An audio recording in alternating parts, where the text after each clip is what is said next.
Le premier souci majeur se focalise sur la présence du prince Harry et de Meghan Markle. Le deuxième souci est lié au prince Andrew. Le troisième souci est centré sur la multiplication des manifestations anti-monarchie. Il ne reste plus que quelques semaines avant l'un des plus grands événements de l'histoire, le couronnement du roi Charles III. Notons que cet événement se déroulera le 6 mai à l'abbaye de Westminster à Londres. 2 jours de célébration suivront le couronnement, dont un concert de stars au château de Windsor. De nombreux sous-événements marqueront le jour du couronnement. Il s'agit des nombreuses processions, la cérémonie solennelle et religieuse du couronnement ainsi que l'apparition des royaux au balcon.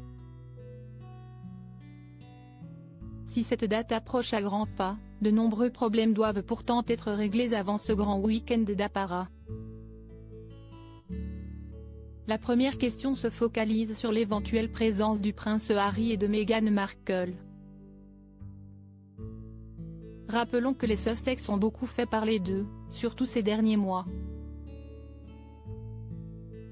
Le couple avait grandement critiqué la monarchie.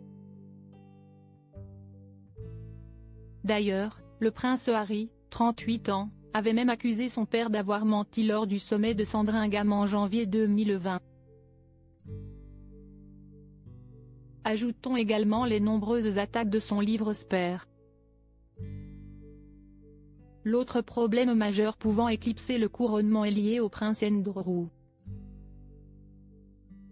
Selon Mirror, la femme qui avait accusé le duc d'York, Virginia Giuffre, pourrait sortir des mémoires. Il s'agit d'un livre dont la rédaction a pris 12 ans. La sortie du livre pourrait même coïncider avec le couronnement. Couronnement Charles III, les manifestations anti-monarchie. Des problèmes extérieurs à la famille viennent également étoffer la liste des problèmes à régler avec le couronnement du roi Charles III.